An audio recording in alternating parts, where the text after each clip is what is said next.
Netcasts you love. From people you trust. This is Twit. Bandwidth for Twitch is provided by CacheFly at CACHEFLY.com. This is Twitch, This Week in Computer Hardware for May 8th, 2010. More faster stuff is better. This episode is brought to you by Squarespace.com, the fast and easy way to publish a high-quality website or blog. For a free trial and 10% off your new account, go to Squarespace.com and use offer code TWITCH. And by Drobo, the original S, Pro, and New Elite, offering expandable storage products for individuals, small businesses, and creative teams. For more information and instant rebates, visit drobo.com/twitch. Welcome to Twitch, This Week in Computer Hardware, your weekly look and dive into the world of geekery that is computer hardware. I am Ryan Shrout, joined once again by Patrick Norton. Hi, Patrick. How's it going, man? Doing pretty well, and we have Colleen with us. How you doing? Yes, she I'm doing great. Colleen, I guess this is an open secret now. Colleen is taking a job with a rogue third party. I'm going to be employee number 20,000 at a dying company. Oh, exactly 20,000? Because that's impressive. No, not exactly. Oh, wait. Oh, Google's not dying. Yeah, I'm going to Google. Yes. They suckered me in with the ball pit and masseuses. Oh, I'm going there now, too. Dude, no wonder you need a safe word. Are there masseuses in the ball pit? If I have anything to do with it. There could be. Google seems like that kind of guy. Quick, to the XKCD cartoon. Hold on, I'll send out a link. So yeah, we're going to talk about a bunch of different stuff. We've got some things to go through today. We're going to talk about the iPad a little bit, maybe just a little bit here at the beginning because some interesting news and debate has come up about it. We'll talk a little bit about light peak technology. I know some people are interested in that. Maybe even get into the world of hard drive failures and which ones die the most. So that might be good information for everybody to have. But we do want to bets. Well, we can't take. Patrick already knows the answer, so it has to be between you and me. Okay. I've heard recently that there's been a spate of Western Digital failures, but Seagate had a really bad run there for a short time with the 2 terabytes. I'm gonna go with Western Digital. I'm gonna go off the wall here, and if we're gonna go by percentages, I'm gonna guess Hitachi. Okay. Because not very many people buy their drives. I don't know. But that's just a tease. We'll keep going and come back to that later. Space. Yeah. But we want to start off talking about that wonderful little device called the iPad. And we talked about it a little bit in the last couple of weeks. We talked about the A4 processor. We talked about it a little bit last week, I believe. This week, I actually posted a short kind of editorial where I claim that basically, I got fed up with people claiming that the iPad was the second coming and that Apple should be revered for everything they've ever done. I'm curious, Colleen, you've obviously used them. I have one. Patrick, you have one as well, I assume? Yeah. So sitting right there, yes. So let me ask your opinion on. Let's go right here. What is your opinion on the Apple-built applications on that device? I don't really think about the Apple-built applications that much. I think about the adaptions they made to the iPhone OS for it, which I think they did some intelligent things, especially with the email applications and the overall kind of feel of the device. Okay. The only Apple-built like third-party style downloading application I use is not called Word. Is there? Oh boy, their word processing Pages, yeah. I can never remember the name Pages. I sort of click on the icon. But I mean, we were talking in an email. I was saying, well, we'll talk about that later. The whole idea of the application. Go ahead. I'm going to shut up now. No. I mean, you're going down the right path. My basic claim is that when you look at the programs that are on the iPad, in particular, I'm talking about like quote first-party apps. You've got Mail, you've got Safari, you've got Calendar, you've got Contacts, Notes, system preferences, settings, the App Store, all of those iTunes. programs. Yes, iPad or the iPod, and iTunes, and the App Store maybe hit or miss, but you know, the iTunes and the iPod application itself I really like. But when you look at the Mail application, I'll be curious to hear what you say about why you think Mail is better. When I use Mail on the iPad, I get frustrated more often than not about how many clicks it takes me to go between different mailboxes. How I can't to the center of what you're looking for. I can't set flags. I can't have more than 200 emails on stored locally, even though I have a 64 gig iPad. And I get 200 emails every other day. Honey, that's because Apple's trying to help you out with your life. You have too many emails. Steve knows what's best for you, Colleen. Is that what you're saying? True. Steve Jobs knows that having too much email just stresses you out. Yeah. You don't want to have more than 200 emails, dude. And the other one is like Safari. Has Safari on this platform changed since the first release of the iPhone? We got to think there has been little to no progression in here. And one of my it's a browser. It opens Windows. They won't let it near Flash. The biggest change that they've made in the iPhone version of Safari, or the iPad, whatever you want to call it, the iPhone OS version, is that they've eliminated the little purple brick, the little blue brick that showed up when you had a Flash element that wouldn't load. They got rid of those? Because it made it look like something was broken on the iPhone. Therefore, they couldn't have it on there. Now there's just nothing. Where that little brick that embolized a missing element on the web page used to be. Which made for a whole web page of all the internet without Flash, and it was all the Lego bricks all over the page. My main annoyance with Safari still, to this day, even again, we're talking about on the iPad, which is a much faster processor, has a lot more memory, and that kind of stuff, is that when you open up multiple pages, that is useless. Because 9 times out of 10, when I go back to a previous page in Safari that I had opened, it has to reload the page anyway, which makes it really a pain in the ass to have to deal with when you're trying to switch between two windows. Maybe you're copying text from one to post into a forum on the other or something like that. And when you go back... Here's the thing, though. You're nitpicking, and I say that with love and affection because I can do the same thing. Like, the fact that they restrict, Safari to, 9 windows? Like, essentially 9 tabs. How dare they? Well, it's if somebody 1, 2, 3, 4, 5, 6, 7, 8, 9. Good, I can count. That's one more than the other one, right?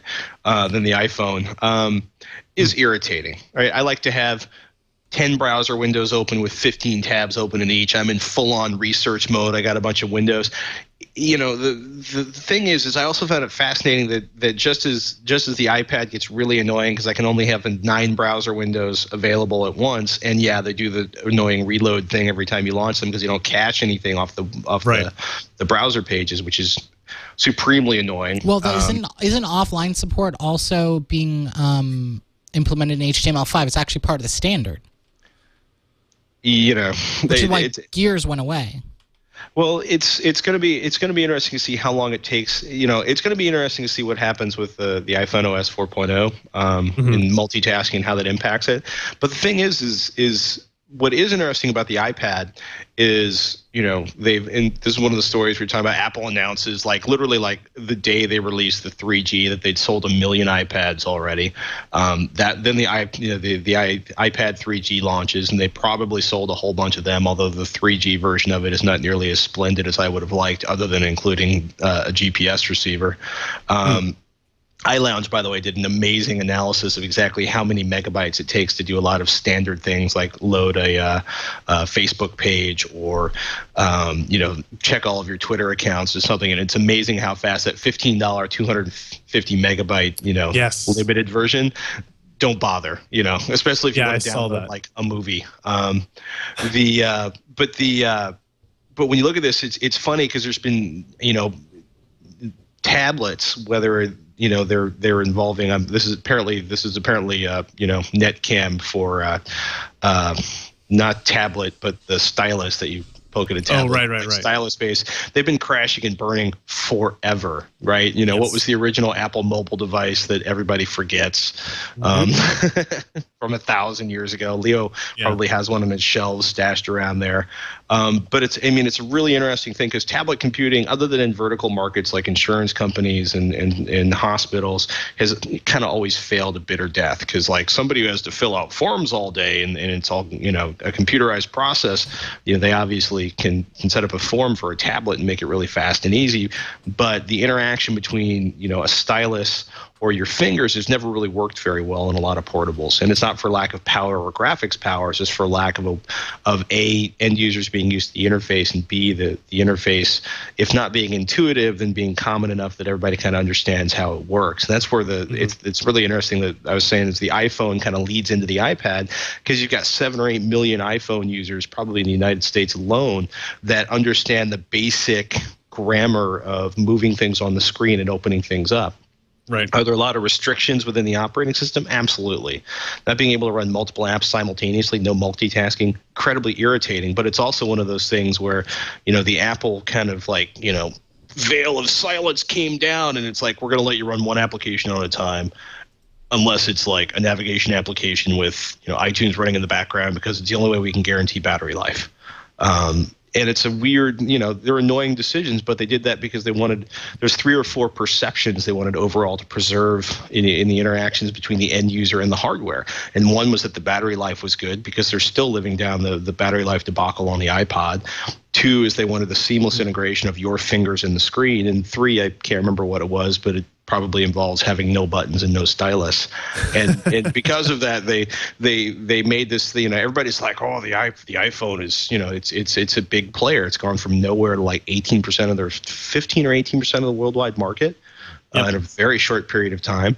It still doesn't come anywhere near to the installed base of you know, RIM type phones, Blackberries, but it's still a huge number of devices out there, and they all have this nailed to the floor environment for developers, which is really irritating. The approval process sucks, and I really don't think Steve Jobs has any business regulating my morality, you know, or determining what is a, you know, impolite or appropriate application, especially when he leaves impolite, inappropriate applications from major publishers in place because they'll sue him, unlike the small 1 or 2 man outfits that got banned. But but what it is it's a incredibly attractive environment for third-party developers because there's millions and millions of devices out there, and so they don't get lost the way they might on a Windows desktop. And they have this nice kind of channel where they can target things if anybody can find their application. I mean, but you're saying there are 7 or 8 million iPhones out there. How many PCs are out there? How many regular notebook computers are out there? Well, the problem is they're not trying to hundreds of millions a year. You understand that, but you know, there's you know, nobody can find. I can't find any numbers for like what the most successful tablet is, right? Partially because you know what I mean. Like, what's the most successful tablet before this? Palm Pilot. How many? Palm Pilot. Okay. Yeah, it's actually a good point. Palm Pilot did that, but the you know, it's funny because think about how hard it is to compete selling software onto a PC platform or a much smaller OS X platform. At least with the you know, with the iPhone operating system, you've narrowed down. You've gone from this huge, like, people have to find my application on the internet for Windows. And how do they do that? Well, you either get lucky and you go viral and you end up at the top of download.com's charts or something like that. Or you're a big company and you spend a lot of money to try to position yourself through advertising and PR. Or you're like this obscure application that people find because you solve their need and you happen to show up well in Google searches. You know, and with the iPhone operating system, because it's so restricted, and I think it's annoying that it's restricted, but because it's so restricted, it's a relatively, you know what I mean, it's a difference between, you know, a lacrosse game and, you know, being relatively contained on a field, and the idea that, you know, you're basically having to play every sport in every field all over the place. Really bad metaphor, by the way. Yeah, I was like, where are you going with this? I don't know. Lacrosse there sticks, right? There was a good metaphor before I forgot it. But it's a relatively... I agree. I mean, I know what you're saying. I agree with that. My main position in this little editorial spat was really Apple doesn't... I feel like Apple gets too much credit for what has become this great market of tablets. I mean, when this goes down in history, and when it goes down, and as you know, Walt Mossberg writes it in the Wall Street Journal, Steve Jobs created the tablet market. Yeah, well, Walt Mossberg will write that even if it's not true, right? Right. Well, I still think that what happened, what it took was some developer, maybe it was Apple when they developed Safari, right, for the first iPhone, that said maybe this is how you should make tablet and touch interfaces, and every other developer, because you know, when we talk about the iPad, you don't ever come up and show somebody the Notes application or the Calendar application or the email. You show them Netflix, you show them the Marvel Comics application, you show them the ABC player, and all of Ryan, those. it's because of the quality of the customer and the hardware that makes the iPad such an attractive development platform for third-party applications. It's true. It's the quality of the customer. Frankly, I mean, I want my customers to ride fixie bicycles and wear girls' pants. No, you just want them to have money, which is, in general, people who are buying Apple products will spend money. Typically, people buying any products have money by definition. People that are going to buy netbooks are going to look for that free software or something. You know, I mean, that's obviously a gross oversimplification, but I think that comes down to a lot of it. So I think part of the thing is that they got a lot right with the iPhone. And they created an API and an OS and a development paradigm that was useful for mobile computing. Right. The way that Microsoft tried to allow you to use a mobile computer on the go with all of the features and all the complexity and all the little tiny fonts that you have to poke with a stick just didn't work out. It was not compelling, and the big processors that sucked up a ton of power, making the device heavy and not last very long, didn't work out. Apple was the first one to make something like a Palm Pilot or a phone just suck the least, rather than being a computer that's the most mobile. I just think they did it in the right direction before anyone else did. And frankly, it's a screen with an ARM processor and a big lithium polymer battery. That is not rocket science. Two batteries, sorry. That's not rocket science, but it's right. And I also think that their operating system, despite a number of drastic shortcomings, is still better than the next guy. Now, WebOS could come out and eat its lunch, and Android or Chrome from Google could, you know, start making a paradigm for finger-compatible big-ass tablets and eat their lunch too. But for now, they are the first ones to really present the parts assembled correctly. That's all, I think. Agreed. I do want to, we have a couple more quick things we want to talk about in regards to Apple. Something that I wanted to mention were, we talked about the selling of 1 million iPads, and we were going to talk about whether or not the iPad was actually gobbling up netbook sales. And the Twit Network's Paul Thurrott had an interesting post about that. But first, I want to take a real quick break. Paul Thurrott, the man who refuses to play me in Call of Duty because he's scared. Is that a direct call out right here on the show? I've called him out before. His manhood is at stake. He's like, I want to play it on a console. I'm like, That's not very Windows of him.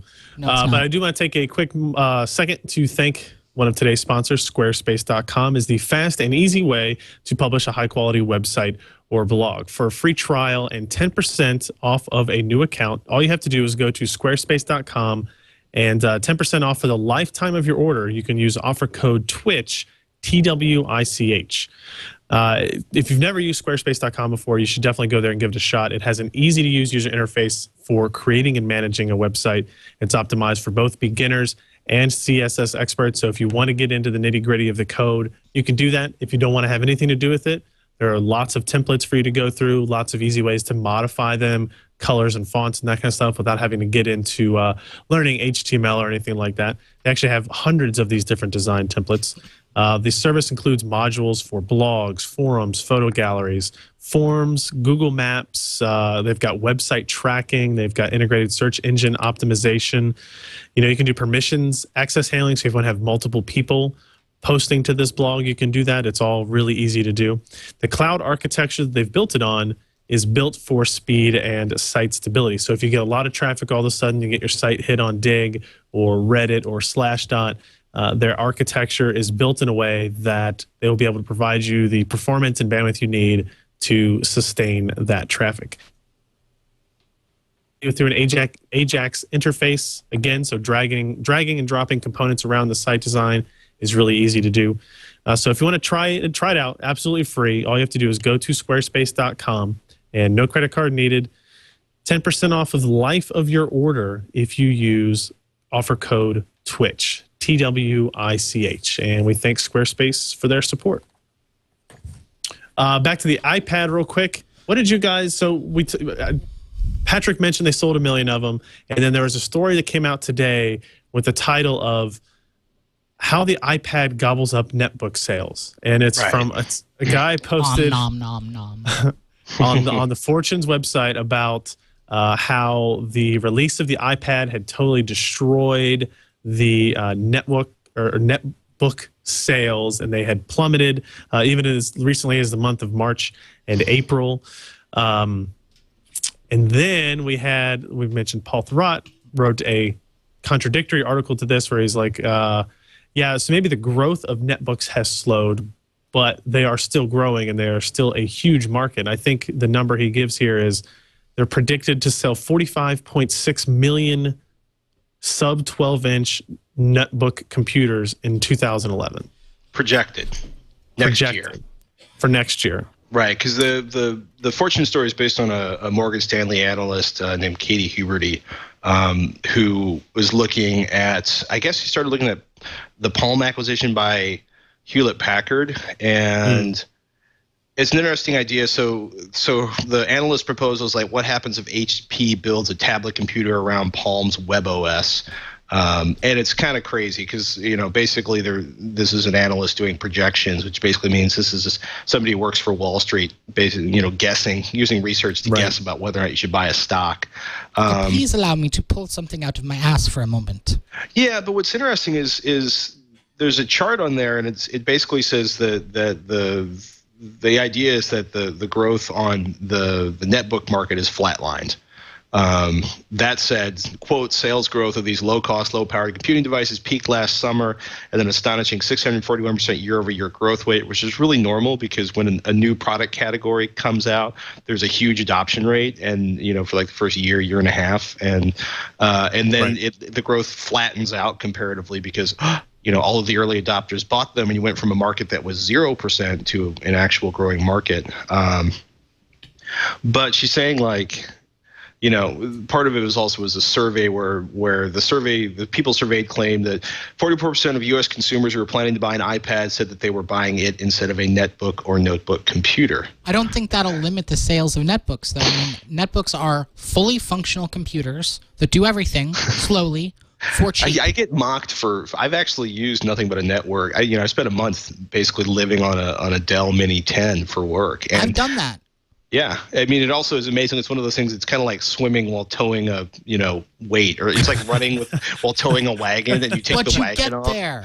Yeah, you get there, but it's also amazing how it's amazing how fast a regular notebook or desktop feels after you spend a couple weeks doing all of your computing on a netbook. Sure, it's true, but Leo sits here in his chair in his multi-million-dollar company. Actually not multi-million-dollar, maybe $1 million and some a year, and has lots of nice toys, and he's like, oh, I have a perfectly functional laptop, so I'm going to buy another one because it's new, even though I don't use it much because of my iPad. He's got money. A lot of these people writing these articles have money. Frankly, a lot of the world does not have so much disposable income. My friends don't have that much disposable income, and they're perfectly functional, full laptops that they can write emails on, write papers on, and a lot of the world doesn't even know about Apple. To them, it's PCs and laptops. And cheap, fully functional laptops, I don't think are going away anytime soon. Agreed. Yeah, although I will say for a lot of the world, their computer is going to be their phone. I'll agree with you on that. Having lived in Japan. Yeah. But I mean, it's also the phones are so inexpensive. A half decent smartphone is in most cases is still cheap compared to an entry level notebook. I mean, it'll be interesting to watch. Well, I question that. I question if you get a $250 netbook and use it at cafes and other places, or if you have cheap internet, that's cheaper than getting an iPhone. Yeah, but most people aren't going to have. What I'm saying is, I think if you look at the 6 billion people in the world rather than the 300 million or the billion people that live in who we're talking about right now. Well, what I'm saying is I think the most ubiquitous platform around the world is eventually going to be cell phones. I completely agree with you. Part of the problem is that a lot of those countries we're talking about have really crappy phones right now. I've been they to don't Japan. have really crappy phones, but they will be getting better phones as the technology pushes down. What we think is an amazingly sophisticated phone now is going to be available for like $25 in Very 3 or 4 soon. years. And when the pricing gets pushed down that way, and most of the large parts of the world actually have better wireless infrastructure than we do in the United States, because they never went through this phase where they were burying cables or stringing cables on poles, because it's so much cheaper to build a wireless infrastructure. I agree with you, and I think we're going there. I think right now, and for a couple of years, we're still going to see lots of netbook sales, and I do think that eventually we'll just be seeing, again, the tablet model of my phone is a screen, a processor, and a battery, and a 3G connection. And that's going to be people's 4G computers. by then, but yeah. Well, sorry, a wireless internet connection. Yeah. Unfortunately, right now, having been to Japan, they don't use computers in the same way we do. Computers are the center of our digital lifestyle. And for them, they buy, for us, everything connects, Facebook, and you connect your digital camera into your computer, and you send your photos places, and you have a wireless network, and everything's connected. To a certain extent, even for the most lay people users. In Japan, they don't even want to do that. They just buy components that live separately. And so they buy a phone and a camera, and sometimes they'll plug the card from their camera into the printer that they bought and print it out. The problem with that is that you're relying on these phones that are very feature-rich that suck. They can send email. They don't really text message there so much as they email from their phones, but browsing the internet is non-existent, and they're really not... The concept of running software and applications on your phone, other than what comes with it, is nearly non-existent. Yeah, but Japan uses consumer electronics in a different and more frenetic way. I mean, they replace their electronics constantly. Japan is not typical of phone use around the world, or even computer use around the world. So what is around the world? Well, yeah, but what does Paul have to say about this? You said Paul the. Oh, right. So Rod Paul had disagreed with this and vigorously disagreed with this. Yeah. So that the iPad is killing the netbook. First of all, even in their own story, they say at the end of last summer is when the sales of netbooks really peaked, and it started to decrease since then. Obviously, that was well before the iPad was released. He goes on to say that really netbook sales are being cannibalized by CULV notebooks and higher-end, low-cost, normal-sized netbooks, or notebooks when you get into the 13 and 14-inch CULV machines are going to be $599, $699. Your kind of base-level price regular laptop computer. People are finally realizing that, maybe netbooks don't do everything I needed them to do quickly enough, and for $200 more, I can jump up and get this Acer Aspire Which machine. starts at how much? $599, $699. But at the same time, netbooks have gone down to $250, so... most netbooks that are selling are still in $299 to $399 range or so, and some of them are up to $499 if you want to get. When you start adding features to it, they're always going to get more expensive. Ion netbooks are going to start at $399 and go up. I think we're going to see the entry-level rank is going to be the netbook, and that's going to be $200 to $300, and I think we're going to see the CULVs for $450 to $700, and then we're going to see the big laptops. I think that'll be the segmentation. Right. I think that's fair.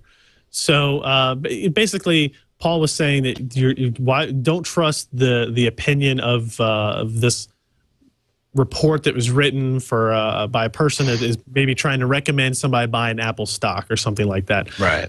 This is the netbook sales. I mean, we've talked about it before. Netbook sales seem to have reached a fervent peak already, and the iPad is not responsible for any of that.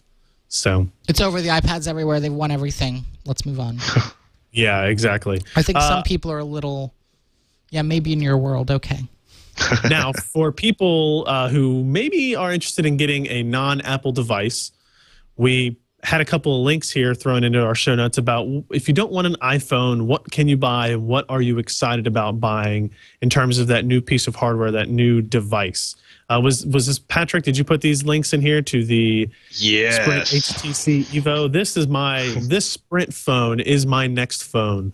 I've already, put in the pre-order request. Please, Sprint, send me information as soon as you have anything about it.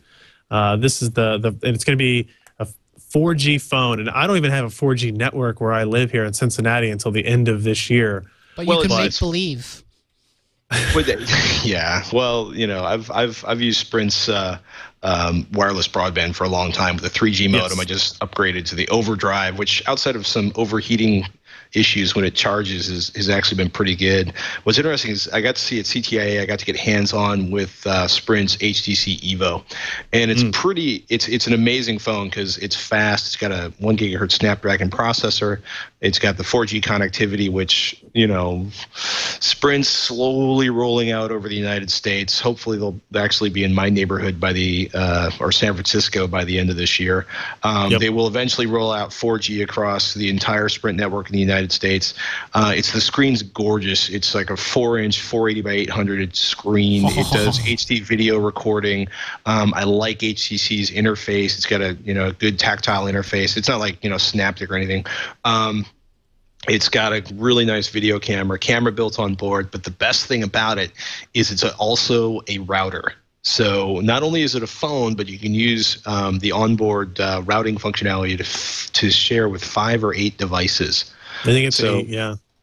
It's a pretty obscene smartphone. They're still not. Go ahead. Go ahead. I was gonna say my only concern is if I decide to share that connection, how drastically is that going to affect my battery life, and how many extra batteries am I going to need to take with me when I go to CES next year with this phone in order to keep me and all my laptops connected. Okay, you're not going to get an entire day out of this thing if you run it really hard and then you put in the mobile router aspect. That thing's got to be plugged in for that time. But it's not that hard to find. I mean, you carry, most people aren't going to be uploading video from CES, and if you are uploading video from CES, really, that's my only experience from CES. So I figure the rest of the world is exactly like me. No, wrong. We're all special snowflakes, in our own special way, and we're all middle different. of every snowflake is bacteria. Or dirt, but getting back on target before I go into a dirt monologue. I'm kind of tempted now to hear that, but go ahead. Let it go. You get an external power pack of some type. I mean, my overdrive modem, the overdrive, the little portable 3G 4G router. The other draw is if you actually do get 4G data, it's an unlimited data plan. Unlike the 3G data, which is currently capped. Used to be uncapped. Sprint was the last one to come in line with all the other vendors and start capping their 3G broadband plans. But the 4G they're promising will be uncapped, which is really interesting. And if you need to use it all day as a router, then hey, you carry an external battery. I'm more concerned to see what the charging rate is like to use that, because I know with the overdrive modem, they use a 1.2 1200 milliamp USB adapter or USB-like adapter for the Sprint Overdrive, the Overdrive modem. So the Overdrive modem won't actually charge from a USB port on your notebook. It'll delay. Ooh. Yeah, the battery will decay slower, but you can't actually physically run it at the same time on the USB port. So I've been finding I think Incase has one I'm trying to get in. It's a 2 amp. It's basically like a 2000 milliamp 2 amp USB port. Yeah, so you get serious charging off of a 12 volts power socket. My Droid charges off of USB, but so slowly that it may as well not be. If I plug it into the wall with one of those, power plugs, it's like 20 minutes and I'm done. Mm-hmm. Plus, if you got an iPad, you can plug it into that 10-watt power adapter and see if you can fry it, right? Or what or could at least possibly go wrong? Hey, look. Actually, you want to do an experiment right now? Because Leo's got one. Hey, feel free to plug in your cell phone. I will. So yeah, the Evo looks pretty impressive. I think it's going to be available in early June. I was reading, and then you had a link here to another one. It's missing something though. June. There's something that I'm totally noticing is not on it. Can you guess what it is? A keyboard. Yes. Yeah, I'm over real keyboards now. I think it's time to move on. The iPad has converted me. It's a dream to type on. Just bring a Bluetooth keyboard, Colleen. hate you guys so much. You know what I've got behind me over here? I've got a hardware Newton keyboard. Yeah, just you know bring what? that. It didn't That'll work then. It doesn't work now. I think a lot of people are fine with not having a keyboard on their phone, but I can touch type without looking, and I will not go away from a phone that doesn't have a hardware keyboard, even a crappy one like the Droid. But I don't think a hardware keyboard on a phone makes you that much faster. You're not touch typing on. Makes me more accurate on your phone. Okay, I'll buy into that. Accurate, Dell Aero. What is this other phone listed here? The Dell Aero. Yes. This one I don't think I know anything about this particular phone other than the picture of the back of it I'm looking at from this Engadget article. So Engadget's reporting the Dell Aero has gone through FCC certification. It's ready for a Q2 launch. It's going to be a lot of interesting phones this summer. There's a whole bunch of Dell mobile products that are coming. Dell's been selling phones overseas, primarily in China. And then earlier this year, the 7 and 10-inch Streak tablets were leaked. And I'm trying to think of the name of all of the phones because there were like 4 of them. Yes, the Lightning, which is a Windows Phone 7 slider.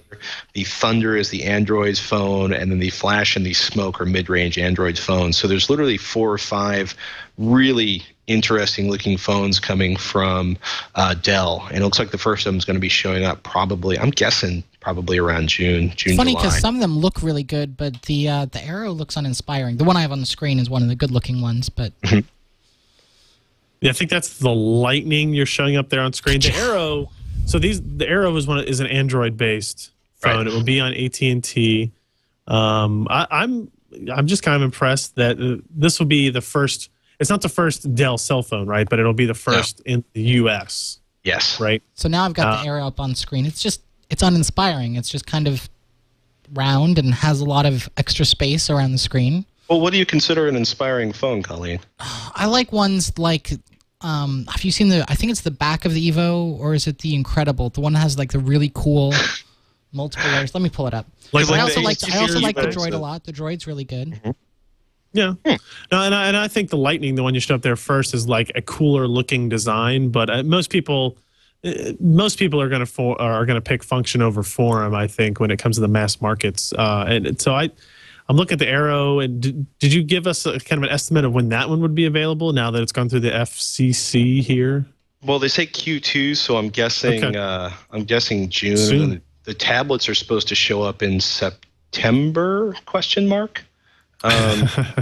September ...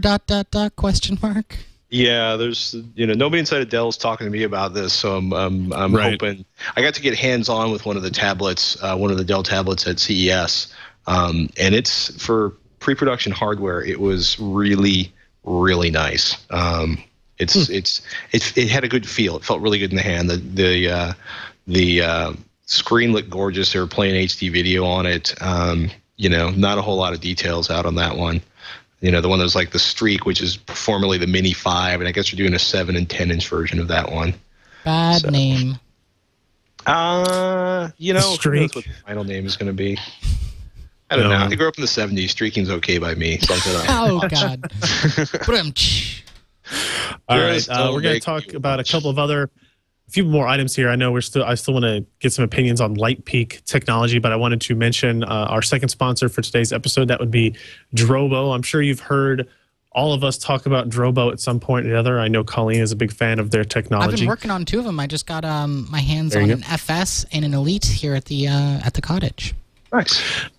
So what a Drobo, if you're unfamiliar, is a digital storage device that's automated and intelligent. It combines multiple hard disks into a single drive of storage that you can access, your operating system can access, and it is accessible right from your desktop. Drobos are made by Data Robotics, and recently they developed 2 new storage devices, the Drobo S and the Drobo Elite, which brings the Drobo model count up to 4. All for different storage needs, all for different types of users and different costs and that kind of stuff. There are individuals, small businesses, creative professionals, and larger teams of creative professionals, which is probably what the TWIT group falls under there. We've got 2 editors right now, plus Leo creating content all day long, and then we're about to maybe grow soon, maybe, possibly. Who knows? That sounds like a team to me. Yeah. The original Drobo, which has 4 disc bays, is great for home users to store your iTunes library, your music, your movies, your photo collection, family videos, event of a hard drive failure. The newer Drobo S, which is actually 5 disc bays, provides higher performance for the creative professional, and the Drobo Pro is for small business and creative teams with 8 disc bays. And the newest model is the Drobo Elite that has 8 disc bays as well, but it's different because it is a networked storage device, a SAN, as Colleen loves to work with. It's an iSCSI SAN, so it's not a NAS, it's a SAN. It supports up to 16 computer connections, which is important for, like we were talking about before, the teams of people. So if you want to learn more about Drobo and maybe figure out if one of the Drobos is right for you, they are offering discounts and coupons if you go to drobo.com/twitch. That's TWICH again. Just go to drobo.com/twitch and you can learn all about all the different models that are available, how they can benefit you in terms of safety, what kind of capacities they can go up to, performance and prices. And you can save on packages with all 4 Drobos. I think you can save as much as $1,200 if you get like a pair of Drobo Pros and 16 2-terabyte drives. So obviously that's a lot of hardware, but you're saving a lot of money. So you discounting should do it from about $7,000 to under $6,000. All you have to do to get that deal is go to drobo.com/twitch. And even if you're going to buy the smallest capacity system you can build, you'll still save some money there as well. So I know we've got some fans of Drobo technology in our listener audience as well as here on the show. So give them a try, and we thank them for their support. So real quick, Patrick, I wanted to pull up a picture here of the HTC Incredible. Tell me that's not a hot-looking phone. It looks like it fell off the back lot of the Tron production. Which is awesome. That's Ken. That phone is extreme. It looks like yeah, I'm. Looks like a relief map to me. Dude, you shop at Tad Gear. How can you not like that? You know, the HTC Evo I think is awesome. That one's just not doing it for me. I'm sorry, Colleen. I'm disappointing you. You're not disappointing me. I don't know. It's, what's the difference between a Glock and a SIG P220 other than a lot of steel? Well, the Glock has better proportions. The P220 has a big butt, and it kind of gets small at the front. And one is Swiss and one's Austrian. We're going to move away from firearms discussion and go back into technology. Interesting, we were talking about Drobo, and maybe one of the Drobos in the not-too-distant future will be able to integrate technology like, or if not exactly, Intel's LightPeak. I don't know if you've had any experience with this yet, Patrick, or if you've read about it. So LightPeak is basically what Intel is hoping will be the replacement for USB 3.0 and all connectivity options beyond. It is a fiber optic based connection that supports speeds up to 10 gigabits per second. In its current cheap fiber optic with a snazzy name like FireWire. Well, it's a cheap fiber optic with a snazzy name like FireWire and what looks to be like USB 3.0 connectors on it. Yes. So I think where we're going to be a cheap fiber optic.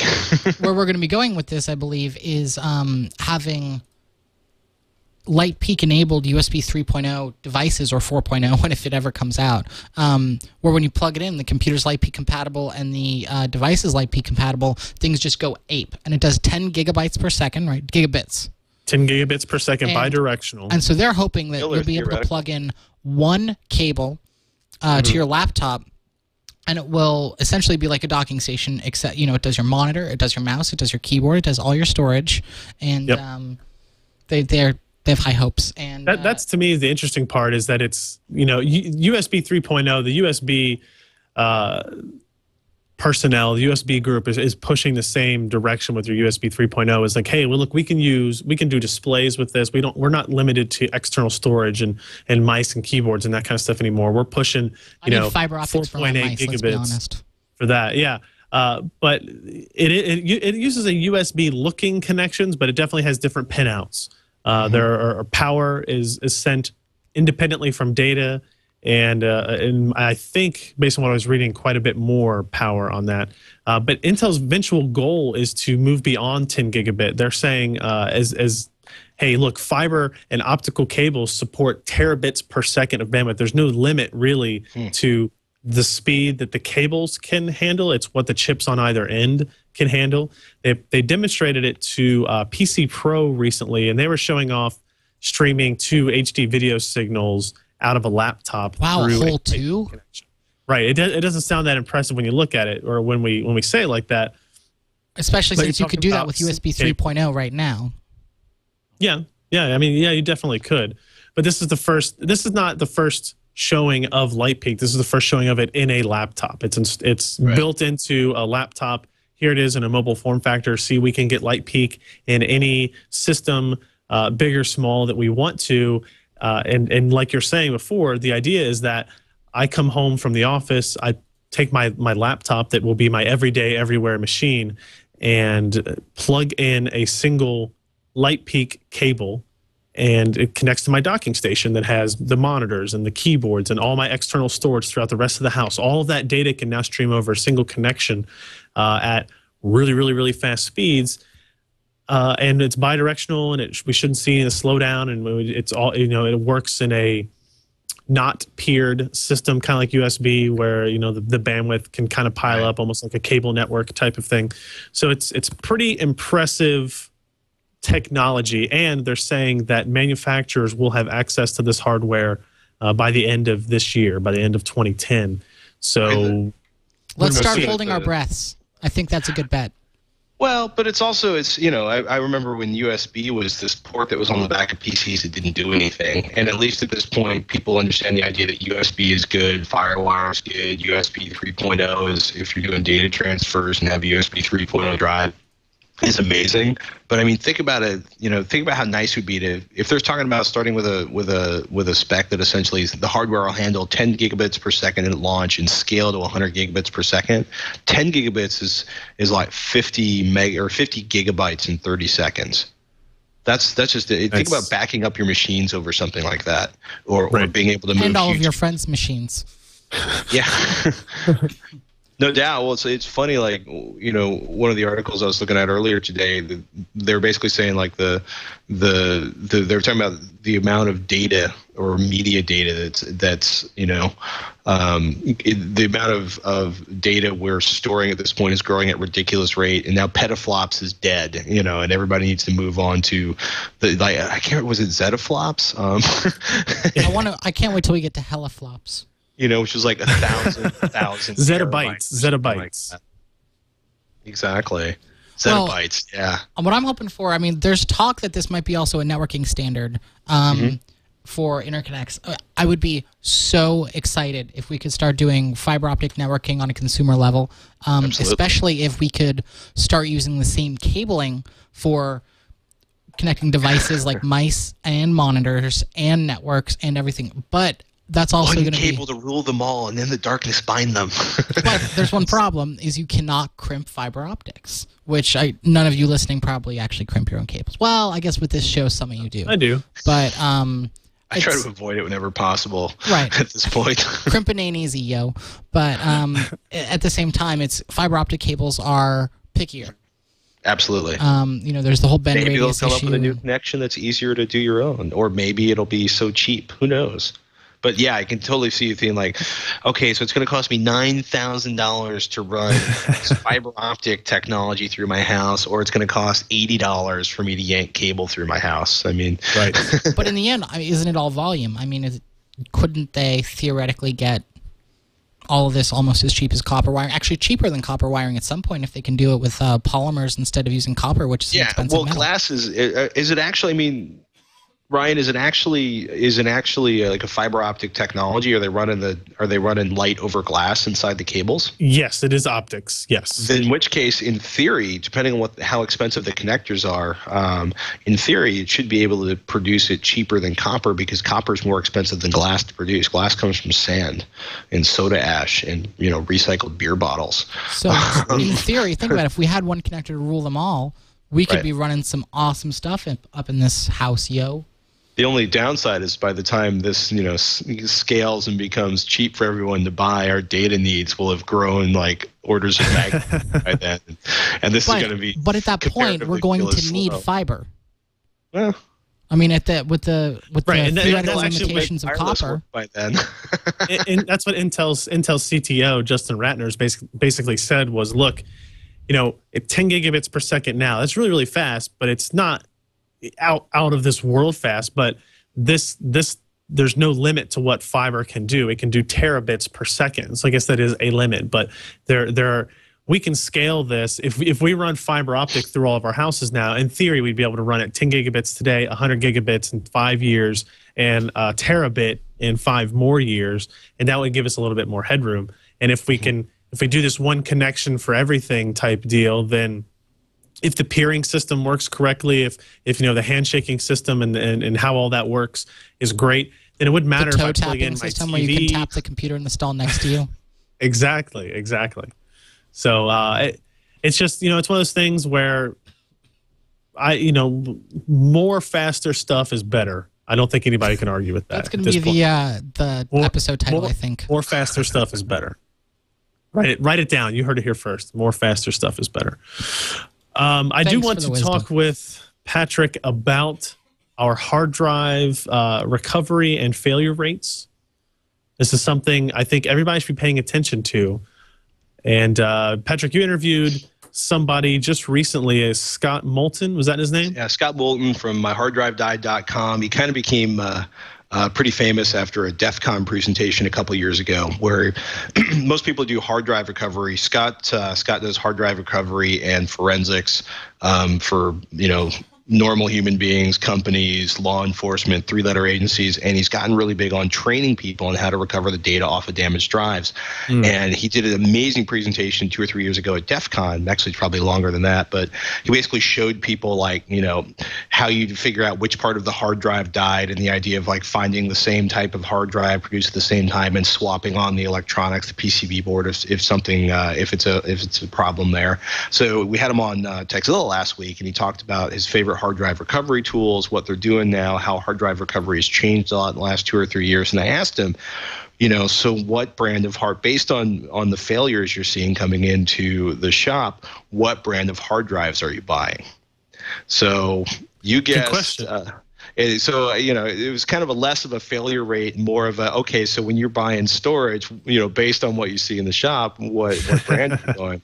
And at Western Digital, actually, Colleen has had a spate of failures. They have I guess it's a diode going out on the motherboard. And you can there's a hack for it to get around it so you can get your data off of the drive. But it fails in a way that makes it look like the drive is completely dead. But in reality, your data is fine. The internal hardware of the drive, or I should say the platters are fine. But the PCB board that sits between the interface and the platters basically blows up, and you have to hack around that or basically swap in another piece of PCB, one of the PCB board from a similar model run to fix that. And of course, Seagate had their problem with the firmware issues a couple years ago. So Ryan, he actually is buying a lot of Hitachi hard drives these days. He's been really satisfied, and he's not seeing a lot of them show up in the shop. So that's good. I will say though, anytime we mention hard drive failures or what brand of hard drives you mention on Techzilla, Veronica and I always get a bunch of email from people like, well, that brand of hard drive died in my computer last week. So I tend to think sorry, dude, your sample size is not good enough. This guy's is, yours isn't. Yeah, but it's also really interesting. It's kind of like talking about who has the best cell phone service. You get 100 people in a room, and there's going to be a loud vocal group of people that hate every single form of cell service, no matter which one you try. So it's always kind of fun I was surprised though, because I never would have thought Hitachi, but it's like they had some issues a few years ago. They really cleaned up their operations, and I think an interesting statistic to compare to that would be the sales sizes. I wonder if maybe the percentage of dead Western Digital drives is about the same as the percentage of dead Hitachi drives, because Western Digital and Seagate are such such larger distributors of hard drive technology to the end user. Yeah, well, last of the numbers I saw, Seagate had 60% of the market. So Seagate is still by leaps and bounds the largest vendor in the industry. You know, I don't think that's changed a whole lot in the last year. But I will say also the Hitachi Death Stars, which, you know, obviously come out of the split from Intel, IBM. It's $150 for a 2 gigabyte drive, and then for a Seagate 2 terabyte, not gigabyte. Seagate Barracudas are 2 terabytes at $250, and Western Digital 2 terabytes are selling for $250. So you can get some inexpensive, or Caviar Blacks. No. I bought 2 terabyte hard drives today for $119. Yep, so did we. Where? I've got a Newegg. Actually, I think they might have been Hitachi drives, Hitachi or Samsung drives. That's funny because I'm on Newegg right now. It's where I'm pulling the prices, and Caviar Greens are $189. Seagate. Sort by price, and you'll see one that in the description of it will say there's a $30 off coupon code in the description of the drive. So it would be $149 normally, and I bought them for $119. As long as it's not a rebate, because a rebate is instant rebate, instant at checkout. I bought 3 of them, and it took $90 off the bill. Wow. So. We just got a bunch of buying some hard drives. You guys talk amongst yourselves. I got to find this deal. I'm putting 4 more drives in my Drobo. Exactly. So yeah, that's interesting information to have. Was it Google that came out with that statistics recently? I don't think they released brands, did they, of hard drive failure rates? They're just talking about how common they were in obviously their large racks of servers and that kind of stuff. So the last thing I want to talk about before we get to a couple Twitter questions is apparently the note here that half of HD TVs will ship with internet connectivity by 2013. And my question that I posit to everybody is this how a can good it ship thing? after the world has already been destroyed a year prior to that? Yeah, that's a question I can't answer. I don't know about that one. But I can tell you, so is it important that TVs have internet connectivity as we move into 2011 and 2012? Is that an honest question? Is that a trick question? No, it's not a trick question.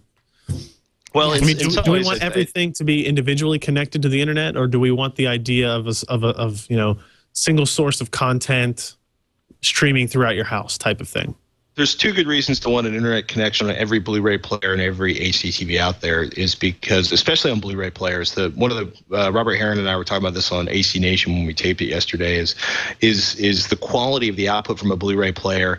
You either have to be using test instruments or have a particularly, looking at the right piece of content, because what comes out the back end of the Blu-ray player over the HDMI port can be really difficult to tell the difference, once you're spending $150, $200 on a Blu-ray player. However, whether or not the company is still going to be supporting that Blu-ray player as, the various studios do more and more strange and wonderful things to try to secure the contents of Blu-ray discs is actually a much bigger challenge. So if you buy, a super cheap off-brand, they may be really good about supporting that with firmware updates. They may not. And same thing for some major companies. There's companies like, I can think of, at least 2 routers I've owned where I got rid of them, not because there was anything wrong with the router, but because they hadn't done a firmware update in more than 2 years. D-Link, I hate you. I'm angry. D-Link, you made me bitter. My hardware was still good, but I had to get rid of it. You should put them on notice. Stick your hand, point your finger at the camera and say, D-Link, I'm putting you on notice. I think they've come around, but companies supporting older products with firmware is a major consideration. But with Blu-ray players and HDTVs, if there's an internet connection, you don't have to worry about dragging around a USB key after copying down the firmware, because the television or the Blu-ray player can go out and automatically update itself, which is nice, because also, and especially in Blu-ray players, they seem to be adding new features and online features. It's really interesting. A lot of people are arguing. I think Mark Cuban, of all people, wrote a big article. It said people don't want to, Interesting. World-renowned journalist. Well, Mark Cuban, owns a basketball team and sold the internet URL broadcast.com at the absolute perfect time. But he also started the HDNet channels to basically so he would have HD television to watch on his HD TVs.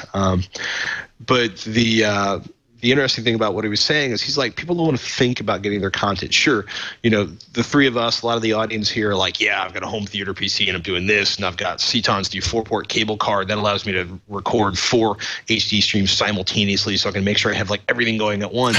But the majority of people that watch HD, you know, or watch television, period, is television's a very passive. It's a lean back living room environment. I want to click. I want my stuff to show up. I want to watch it. I don't want to think about it. And with fairly powerful processors getting really cheap, you throw an internet, you basically throw an Ethernet jack on the back of a television, you throw a widgets environment up inside the television, and suddenly you don't need all these external boxes. Whether or not it does as good a job as the external boxes and whether or not the software is going to get updated, again, is another big question. But it's definitely looking like that's going to be having internet access or the ability to stream either your local programming or programming through widgets, whether it's Netflix or Hulu or Blockbuster actually just opened up an API and are trying to get people to incorporate their devices. Yahoo's been really big in developing widgets for multiple television manufacturers. Yeah, I think Can you guess what network has a Yahoo connected widget? I know we're working on one. I bet you guys already have one. Huzzah! We already have one. And guess who, as of today, is on it? I don't know. That would be you two.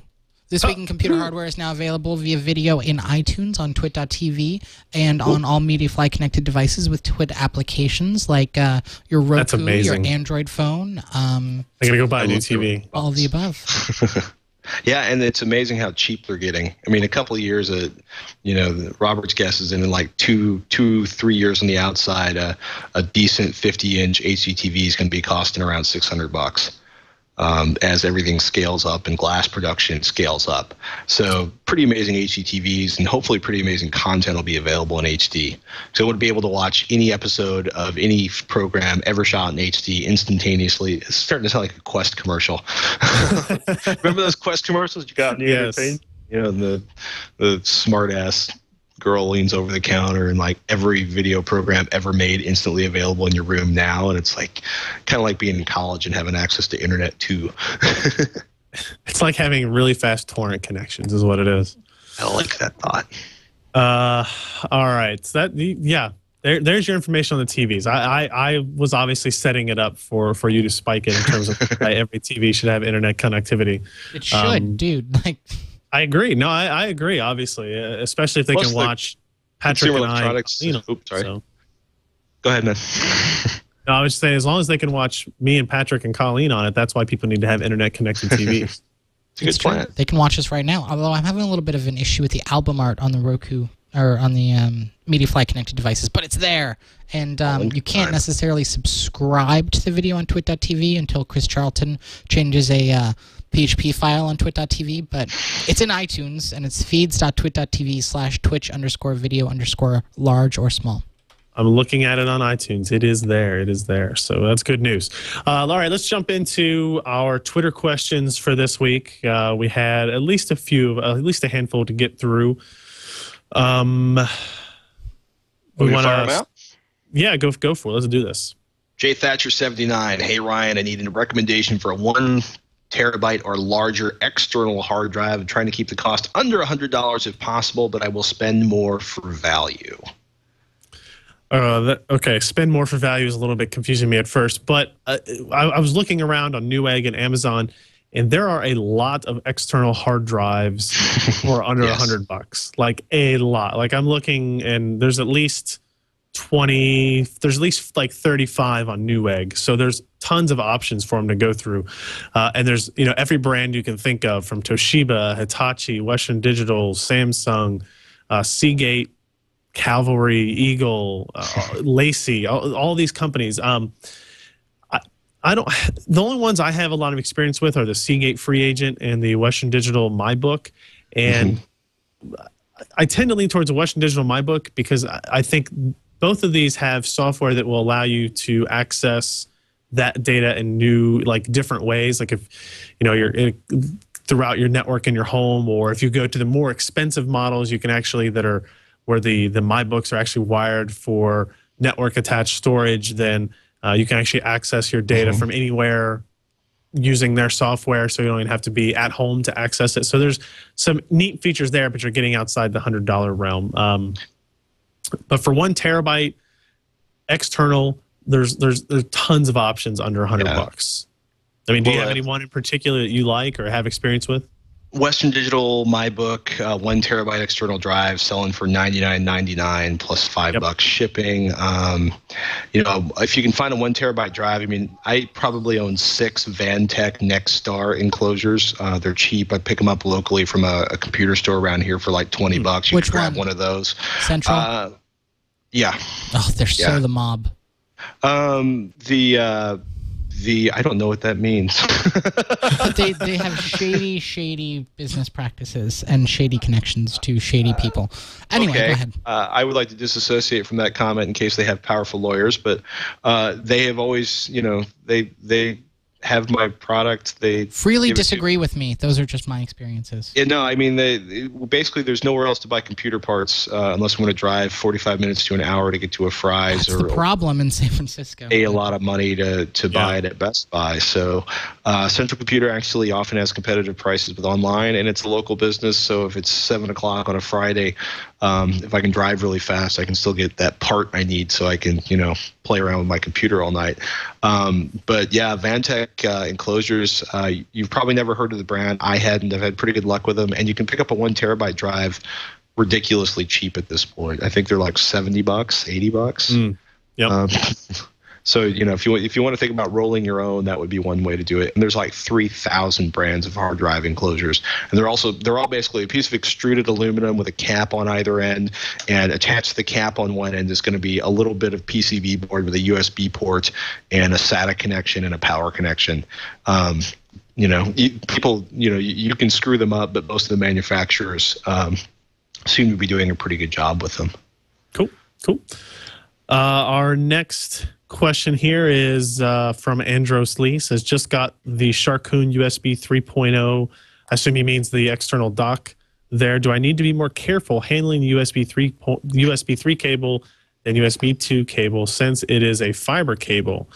I had not heard that USB 3.0 cables were fiber-based, and I tried to do a little research rather than cut one of my 2 cables in half that I have, because I didn't want to go that far yet, because unlike USB 2 cables that I have laying all over the place, I only got a handful of USB 3. I couldn't find anybody saying that USB 3 cables were actually fiber-based. So one of the original specs for USB 3.0 said they were going to have an optical element, but I think Intel split the optical element from that into light peak. But as far as I know, USB 3.0 is all copper at this point. I think it is. I think you're right there. So then in that case, no, you don't have to be more careful handling the cables. Feel free to throw them around however you normally would. Abuse them at will. All right, you want to take our next one here? Sure. Clint Hartson, what are the advantages and disadvantages of CULV labeled chips in laptops? I'm going to pay attention for this one, because every time I start thinking about CULV, I get confused. So CULV basically stands for ultra low voltage.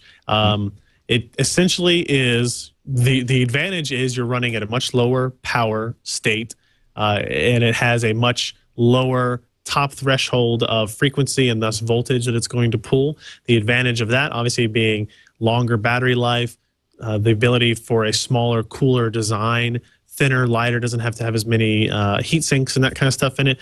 The disadvantages are, as you would expect, performance. The CULV part typically in Intel's current form will probably maybe max out at 1.3, 1.4 gigahertz.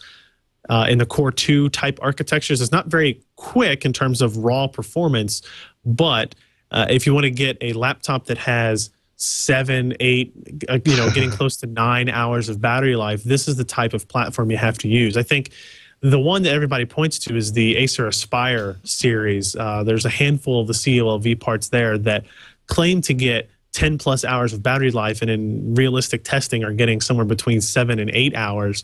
For CULV parts. So you're getting much, much better performance than you would get with an Atom-based netbook that might also get battery life like that. But you're not getting top-level performance or even, standard Core 2 level performance. I mean, you're taking a decent hit in performance for a decent boost in battery life. So those are the advantages and disadvantages. That's why we were talking about netbooks earlier. While the $500 to $600 type CULV range of notebooks really is kind of creeping into the netbook market, because people are realizing, hey, for $100, $200, $300 more, I can get a much faster system, usually with better battery life because it's a little bit larger, so the batteries can be bigger without feeling out of place. And those are the machines I think that are going to be more popular as we go in through 2010. So our next question comes in from the real Joshua D. Wants to know, from the last Twitch, besides brand, how would you tell the quality of a PSU, a power supply? What specs should we look for? Yeah, the problem is the specs on the box are kind of meaningless. It's whether or not the power supply unit lives up to the specs in that box. Literally, your best case scenario is to hold the box, and if one box feels heavier than the other, between two competing brands, that implies that the box you're holding has more copper inside of it. But the reality is a lot of a lot of power supply units do not live up to the specs on the box. And even for super high-end power supply units, like you're like, I'm buying a 1,000-watt power supply, it'll never be out of power. Well, unfortunately, there's a lot of cases where the power supply unit isn't very good at delivering even a percentage of the power that it claims it can deliver on the outside of the box. Yep. And I always think it's funny when I tell people, it's like, well, what's one of the tests you do for power supplies? Well, we hold them up and we feel which one is heavier. That's like the first guess, because pretty soon they might already do it. These power supply companies might be lining them with lead. Regulations be damned. It'll be heavier, right? The best thing you can do is go read reviews of power supplies. We have some at PCPer.com. We have a lot of power supply reviews at PCPer.com. Also check out Kyle Bennett's site at hardocp.com. They do really good power supply testing, and read up about a particular power supply, and keep that in mind. And they don't change that fast, so you'll probably be able to read a review and order it online or find it in a store.